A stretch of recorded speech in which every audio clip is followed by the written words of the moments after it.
Yeah, I'm here. Take a look at a Explorer that somebody stopped the other day. They know I work on things. They were like, "Hey, do you want this thing? It needs a clutch. Clutch is bad. It's a early '90s Explorer. There she is, right there. So I figured I'd stop out, take a look at it.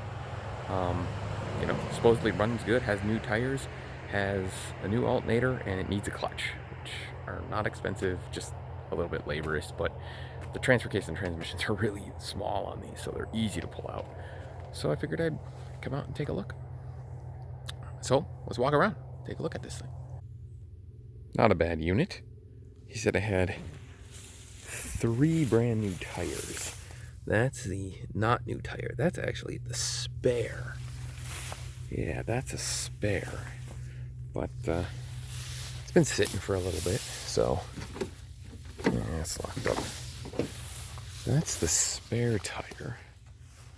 Not a bad looking car. Not a bad looking car. It's like a 93 said. So here's your brand new tires over here. Nice aluminums. Those are aftermarket, I think, but they might be factory. Yeah, good looking tread. Body's typical for being here. Not really any rust to speak of on it. There's a little hole up here, but not a bad looking car. And inside we have the beautiful Ford Red. Common of the era, power everything. Wonder if that works. We have the typical mold going on inside because, well, it's sitting and it's humid as all get out here. So they mold, but that can be remedied. I fixed the mold in the past, so not bad. Everything looks in good shape. Ooh, yeah. The factory tape deck, huh? Factory AC, which probably doesn't work, of course. But I mean, overall, this is not in bad shape. Looks like 117,000 on it. Not bad. I already checked under the hood. It's got the 4-liter in it, which is the big one, big V6, which is nice. Let's take a look here and see. What year do we have? 91. That's a 91. So, yeah. Overall, not bad. Has a cracked front windshield. Yeah. But he's going to give it to me if I want it. It needs a clutch. That's what's wrong with it. New clutch. So, yeah. I think so. Hey, I finally got this thing back to my house. I'll give you a little walk around and take a look at the new hotness. There it is. It's a 1991, I think. Ford Explorer. Ooh, look at that. Yeah, Ford went all out with the red this year. Definitely. Stick shift. Pro tip, this thing has a destroyed transmission in it, which is going to come out. But if you happen to be trying to move one, this one had 4th gear. That was it. Nothing but 4th gear. So here's a little pro tip. Throw that in low range, and you can drive it in 4th gear. Yep.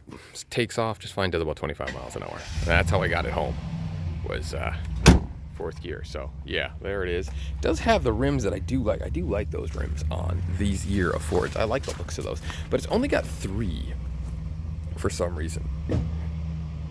Yeah. So I gotta try and source another one of those rims because I really like those. Those are nice. So there it is.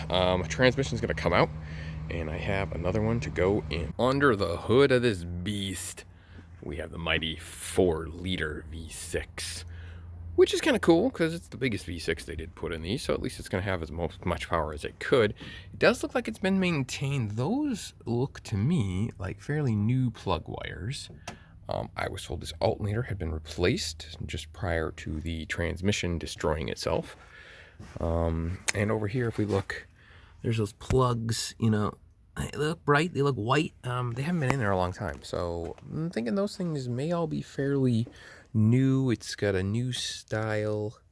Can't really see it down there, but it's got the new style belt on it. So that hasn't been on it a whole long time.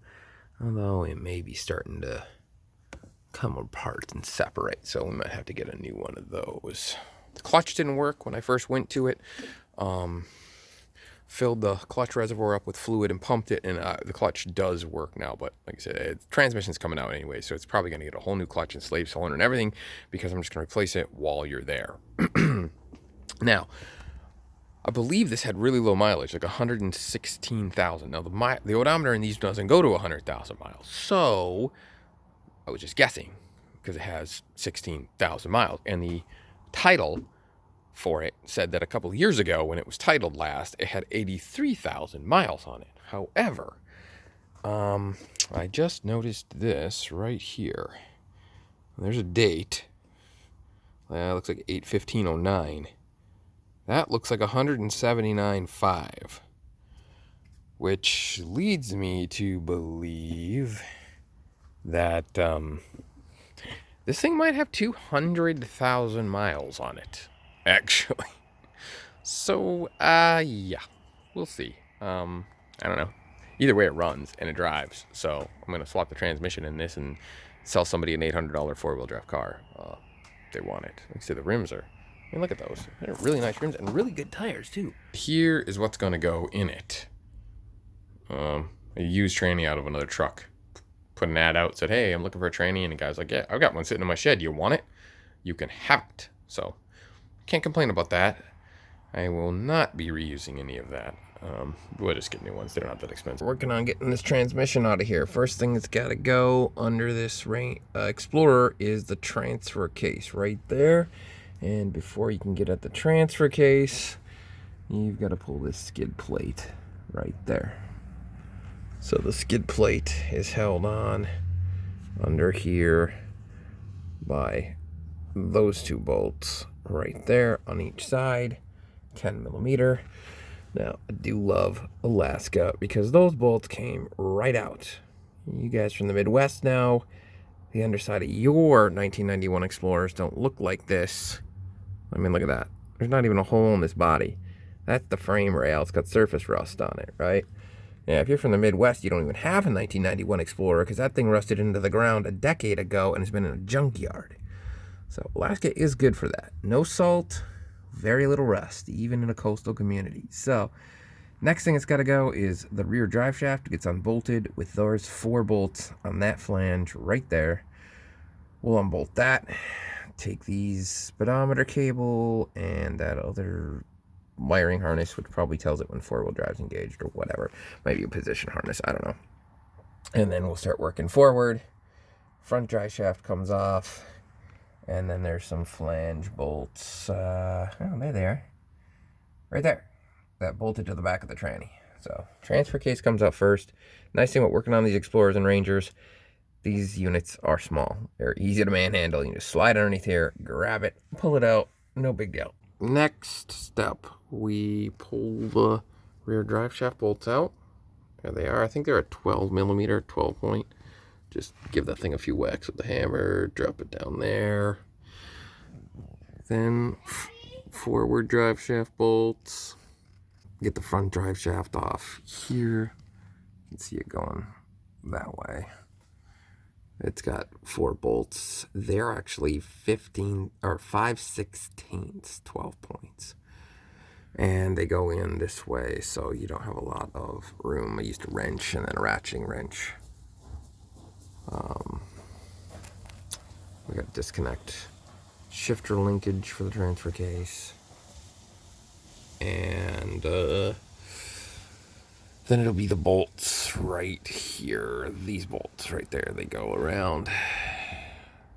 There's like, I don't know, 5 of them maybe. There's one there, one there, one there, and probably 2 up on the top somewhere.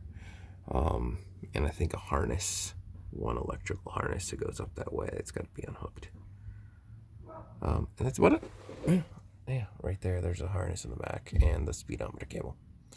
So we'll get all that out and we'll slide this transmission out of here. All right, a little word of wisdom here. We're working on this Explorer, getting the transfer case ready to come out. This is the transfer case selector lever right here. It goes right on this right here, on that little stud right there. I think it's a 13 millimeter nut that comes off of there. At any rate, you can take that nut off and you can just slide it out of this lever over here on this side. But be cautious You can see it's slotted. It goes on that shaft. That's how it engages it. I'm just gonna stick it back in here for now, right there. But what you do want to be cautious of is that bushing right there. That guy right there. It can go in either way. It's slotted, obviously, and this is offset in the center of this, so you want to make sure you keep this where it's at in here. If it falls out and you happen to flip it around, you can put it in sideways, you can put it in 180 degrees, and it'll give you a different throw on this lever each time. That's how you adjust the throw of the transfer case shifter selector lever. So just a little word there. Be cautious of that. I did have it fall out a previous time on a different one I was doing. I didn't really notice which way it had gone in, and it took me a couple of times to try and get that lever lined back up with that shaft where this shifter was actually in the right position. You know, you pull it back to four-wheel drive, but it wouldn't engage four-wheel drive.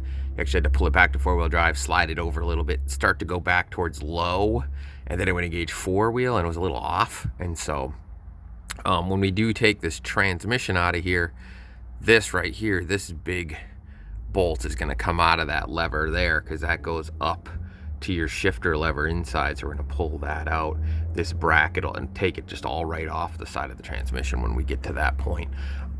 That big nut or bolt that's in there, that is 1.25 inches, I think. I actually happen to have a giant wrench for that. One of the few big wrenches. It's 1.1 inches, or probably actually a metric, but 1.1 inches fits it really well. Just kind of showing you the setup. Here is the setup I have.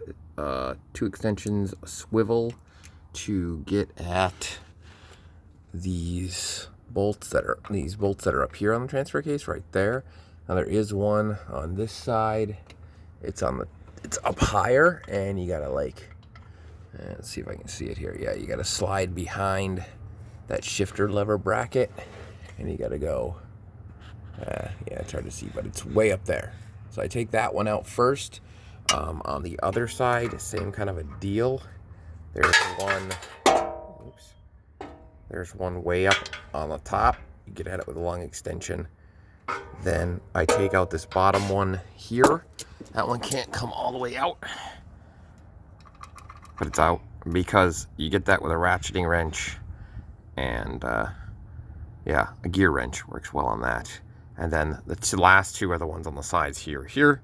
Loosen those, and you can pull them out, and the transfer case will drop. Got the transfer case out. You do have to take off that transfer case shift linkage from the side of the transmission. You have to pull the top off of that to get it out of the cab. That top just pops off. It can be a little stuck. Do have the rear wheel jacked off the ground, because when you're loosening up that rear drive shaft, it's handy to be able to spin it, to be able to get at all those. So I took the starter off. Let's see here. I took the starter off the front side up there. It's pretty straightforward. There's 2 bolts that hold the starter on. That's it. And now we're working on Bellhousing bolts. You can kind of see a couple of them on the bottom there. They are 13 millimeter. And I've loosened them up around the side, over there. And I was working on this side. You have a really long ratchet here is handy, with extensions and a swivel and a 13 millimeter socket at the front side. But I can't really get at the one up on this side. So I'm gonna drop the subframe or the crossmember out of here. So 2 nuts there, 1 nut over there, and then there's 3 on this side there. This one, these 2 are studs that are attached to a plate that holds this one in place. So now to get the crossmember out, we're going to put a jack underneath the transmission, lift it up to relieve the pressure, so I can pop these out, push them through this frame, drop this down this way, lower this down this way. It'll slide off of those 2 studs, and then that side I'll push that stud out and slide it off the frame over there, and it'll be out. Then I'll take I'll be able to lower the transmission down, the tail shaft of the transmission down, and see those top bell housing bolts a whole lot easier. It's a trick I've used on a lot of transmissions to get them out. Just makes it simpler to see the top ones. Putting it back in can be a little tricky because to get the alignment, you got to have the transmission pretty up and level to slide it in place, to get it lined up with the splines and everything on the clutch. So sometimes I've even taken a jack on the front crank pulley and a board and shoved it up in there like a 2x4 on the crank pulley, push the front of the motor up to lower the back down to make it easier to line up. But we'll get to that when we go to throw the new transmission in there. Well, I got all my Bellhousing bolts are loose. The cross member's out. I'm pretty much to the point of I can pull this transmission out. I can take the Bellhousing bolts out, disconnect the hydraulic clutch line, but we need to get the shifter off the top. Luckily, Ford shifters do come off of here. Now, there's some videos out there. You can find out how to do this, but I figured I'd just throw it in here since this is the transmission removal and installation. This is part of it right here, right? I already pulled this off. So when you pulled your boots off, there's 4 screws that hold this whole thing down. This nut is tightened down on this side. You remove it from that side and you put it onto this side, and then you tighten it, you crank it in there, and you pull this back out this way. It's a tapered type pin.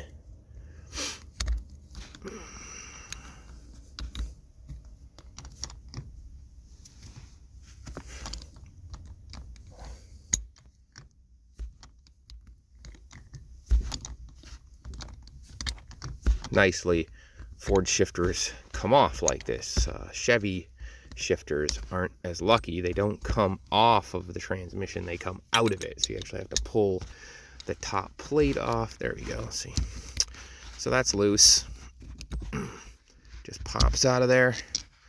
You can see it's a tapered style pin bushing that goes in, holds it in place. There's the shifter. Now the transmission will just, see that pin slides right in that groove, holds it on top. Now the transmission will just drop out of there. So there's that part. On to removing the transmission. So transmission is out. There she is, the old one. There's the new-ish one that's gonna go in. The throwout bearing in the new one actually sounded kind of bad. Show you that here. You can hear that, but you give it a spin. You can hear a little bit of rattling, a little bit of grinding in there. The one that was actually in the truck is completely smooth and silent, so I just switched them out. In addition to that, the person who took this transmission out did not know how to use that quick release, and it looks like they pried off the plastic sleeve that's on there and then just cut the line. So I couldn't really get that out of there, so I just put that one in. This one here, put her in neutral, right? Nice and smooth. Turns all the way through the transmission. This interesting one down here, besides having lots of junk in there, that's their problem right there. Doesn't turn all the way through. It's in gear right now. That's a transmission in gear. Yeah, not really good. Some major teeth wear. Gears are totally shot. So gonna get this one up in the truck. I'll show you some of the modifications I do to the body underneath to make sure that this clears nicely. They don't really like to come out from underneath without removing the exhaust pipes, but I'll show you that, and then we'll get it lifting this thing in.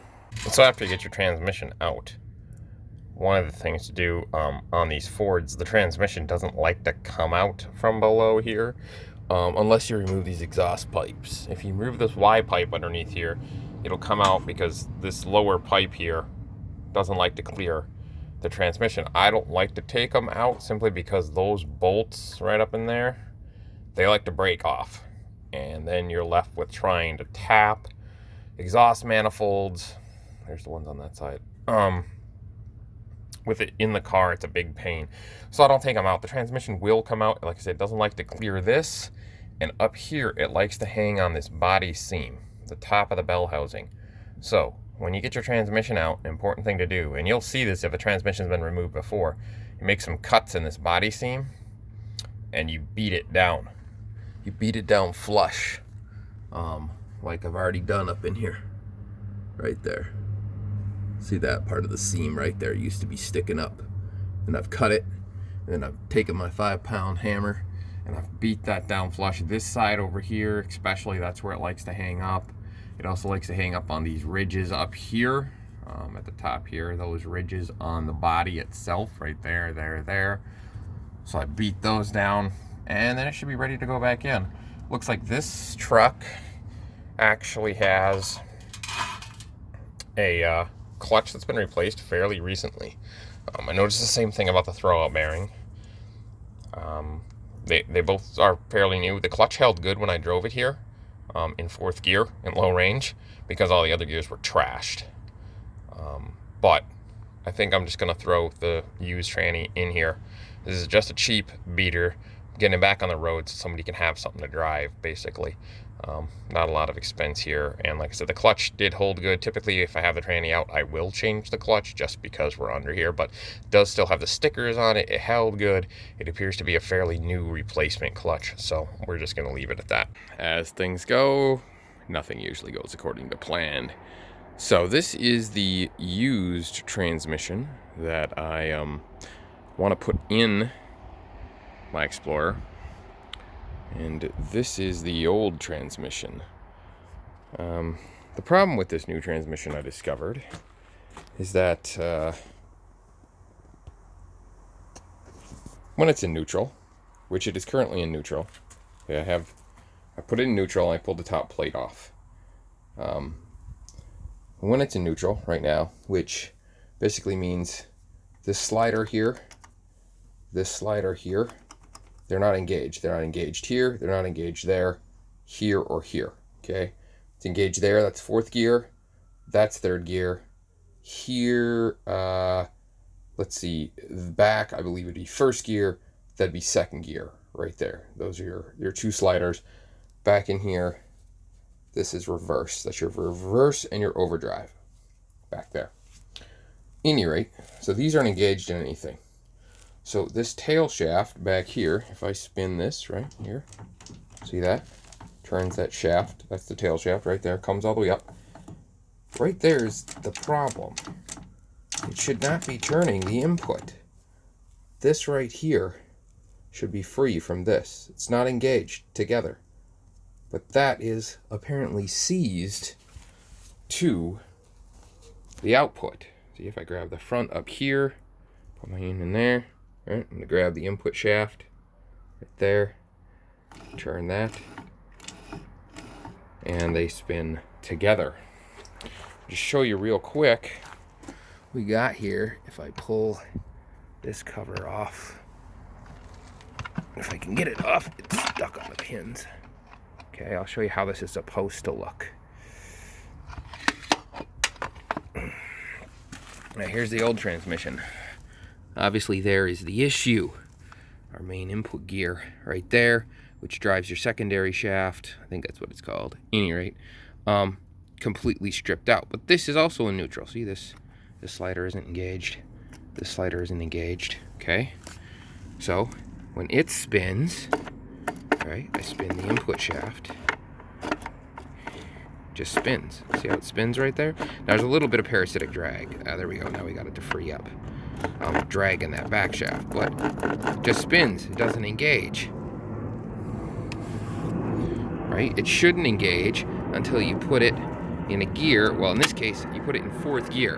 Now that locks the input and the output right together. There we go. But see, the back part isn't spinning. Those other gears aren't spinning at all because now we're just in 4th gear. Right? Slide it back. It's free. It should be driving that secondary shaft down there, but it's stripped out, so it's not. So, come back up here. Right? We spin our input shaft. Everything spins.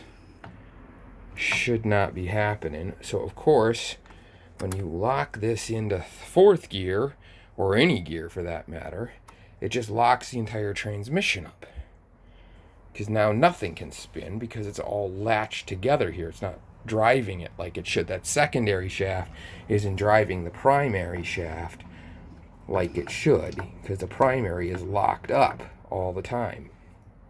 So I got to figure out how to unlatch that. I'm hoping it's just that there's a bearing, I think, between those two, and I'm hoping I can just break that free, but I may have to tear this thing right down, which I'm not looking forward to. So the saga continues. Now I can see it spitting here on the side of the case. It appears to be rust from this area. I'm not exactly sure where that's coming from, but it's there, and you can see it on the top. It's all spit right between those two sliders. So there's something got rusty down in there. I don't know exactly what, but something else to look into. The saga of the transmission continues. So I've been tearing it apart. I am not going to bore you with the videos of how this comes apart. You can look those up. There's plenty of good ones on YouTube, so I'm not gonna go into the details of how this thing comes apart. It's fairly simple for anybody who's torn anything apart. I looked at a couple of them, was like, oh, okay, simple, once you know how it works. But I did find the issue actually while I was tearing this apart, and I was hammering on the output shaft to get the main nut off the end of that. The input shaft and output shaft actually started spinning separately, and I actually freed it up and it started to move, but it was rough and it wasn't smooth, and I knew that bearing inside there was bad. So I just got the output shaft out the front side of the transmission, and well, there is the problem.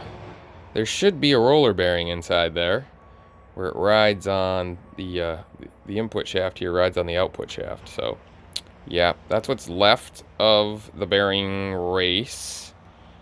There's some rollers right there, and if we come over here and take a look at the output shaft, there's the race. Yeah, so I gotta get that all cleaned up, get the race and whatnot off of there. It does look like I just need to buy that bearing though. And actually I might not even need to buy it, because I may just tear apart that transmission and get the one out of there. I don't know. It's kind of a pain to get the transmission apart, so I may just buy a new one and throw it in there. But it looks like, we'll have to see what the shaft looks like. We'll have to see what the inside of this input shaft looks like in there. I don't think it really ran like that. It may have, but I'm not sure it did. I think it just seized while it was sitting. It's been a couple years. Guys like, oh, it sat inside. It didn't have any fluid in it. It had, what remained of the fluid was gear oil, and it's supposed to be ATF, and there was liquid in there. There's water, some condensation. So it may just see sitting here. So I gotta clean those shafts up. I'll show you another shot of that when I get that done. Ha, there it is in all its glory, completely ripped apart. Good news though, here's where that bearing rides on the output shaft. Rides right here, right? Shaft is completely nice and clean. I'll take a look. Here's our input shaft. The bearing rides inside there. There's a few flakes and chips left of the race, but the inside of that, nice, not tore up. So I don't think this thing actually ran with that chewed up bearing. I think it just seized while it was sitting, and then when I was trying to get things apart, it freed it up and it ripped itself apart. But yeah, these go together like that. There is another bearing that sits right there, rides on that face, but that bearing's completely fine. We can slide this together and feel it roll like that. There we go. Looks very nice. So I got to put an order in. Transparts warehouse has all these parts for the internals. Everything else in here looks fine. All of our other bearings are just fine, no problems. So synchros all look good, not really chewed up. So gonna get one bearing on order and put this back together hopefully next week. Got my part in today, so we're gonna throw this transmission back together. Here was the bad piece. That's that pocket bearing Little roller bearing goes in there. Right? Goes right on there. And it goes in this. This goes together like that in the transmission. So we started sticking it back together. First thing goes in is the secondary or counter shaft or whatever you want to call it. I'm sure someone will correct me on it. But that slides in this way, that comes out this way, right, like that. It slides down in, just set it in there.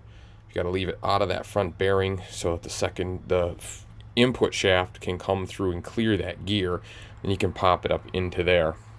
So next thing I'm going to do is I'm going to got my assembly lube, right? I'm going to goo up my bearing really nicely. I'm going to goo everything up on this. Goo that up so it sticks on there. Take this shaft, stick it in the transmission. Take this input shaft, stick it in from the front, line it up with these two. Get that all set. Then line the secondary shaft up underneath. The front bearing case will go on. This is important to note. You know, there's a shim that sets your front bearing load. This obviously has a taper to it. There's a set of seals at the front side here. And those have a specific direction to the way they come in. Go out of there. They set in there. So throw that all in. We'll be on our way. Then this is the rear bearing race holder. It goes on this side right here. It goes in the back part of that case. And all this stuff gets stacked on the end of these two shafts. Well, let's see if I can remember how this goes together. Haha. Moving right along. Got the primary, secondary shaft, forward input shaft. Everything rolls really nice here. All this stuff spins like it should on here. Messy. Stacking the back end together here. Finding out that holding these synchro rings in, like with that synchro, I had to slide that down on there. And holding that bottom synchro ring in, a lot of assembly lube was good. It stuck it up in there so I could slide it on. Had to slide on this synchro with this fork on this shaft all together down. There is a detent ball inside this fork that likes to pop out, and it is tricky. You gotta stick a screwdriver in and push it in as you push down the shaft. Like I said, there's lots of other videos out there about how to put these things together, so I'm not really going through all the steps here, just kind of showing you guys what's up and where we're at and how we're working. Just put the reverse fork or reverse shifter lever in here. That goes down there, engages that synchro ring. Gonna get the last of the back end here together. Thankfully, I do have my parts diagram, so I can look and see how it's supposed to go. I want to make sure everything's in there right. But yeah, so we're getting there. Only a few pieces left, and then we'll get it all back in, and then another day I'll work on getting it back in this rig, and this rig will be pretty much done. Got to get the rear doors to open. Wow, there's the rebuilt transmission. I wrestled that up in place today. Finally got some sunshine, a few days of rain. Got it mounted up in there, put the starter back up in. The bolts in the bell housing are different links. Bottom bolt, that side bolt is long. This side bolt on the lower one is long. These bottom bolts, this one's longer, that one's not. And top bolts are short. But you can kind of basically figure that out by shoving them in there and seeing if they sit flush or if they aren't sitting flush. But that's all in. So now, getting ready to mount. I put my Crossmember Isolator on, screwed that in, and I'm getting ready to mount my Crossmember across the bottom here to hold this all up in place. Then we'll put the transfer case on the end back here. When you put this isolator on here, make sure you put this lower bolt in for the transfer case, because it doesn't come out with the isolator on there. So put the crossmember on, we'll put the transfer case on, and then we'll put the transfer case shifter linkage back up on the side. This would be easier to put on maybe right now without the crossmember, but you do need to have the transfer case on to put this in place and line it all up with the shifters, the linkages. And so I'm just gonna put the crossmember on first to hold the tranny up before I mount that transfer case on the backside. Here we are in the Explorer. Got the transmission thrown back together yesterday, taken out for a little spin today. It works. All the gears, runs good. Needs a good scrubbing in here. As you can see, yeah, it's dirty. Needs a good scrubbing. Needs a muffler maybe. I don't know if you can hear that or not, but it's kind of loud. Bad old rusty muffler. So it needs a good scrubbing. It needs a muffler. But yeah, should be ready to go. Super happy. All went back together. Learned how to tear apart a M5OD Ford Mazda transmission. Put it back together. I've got another one sitting in my driveway, the one that came out of this one. It needs, I figured out, about $150 for the parts, and it could be repaired. If anybody around here needs one, I'll throw it up and see if somebody wants one. But yeah, super happy. So let's take this thing for a little spin. Here we are. Running nicely.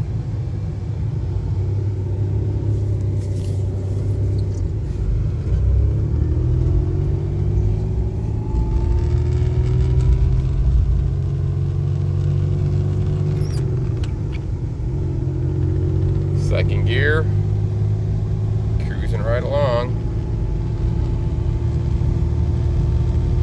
Needs a windshield too, but you know.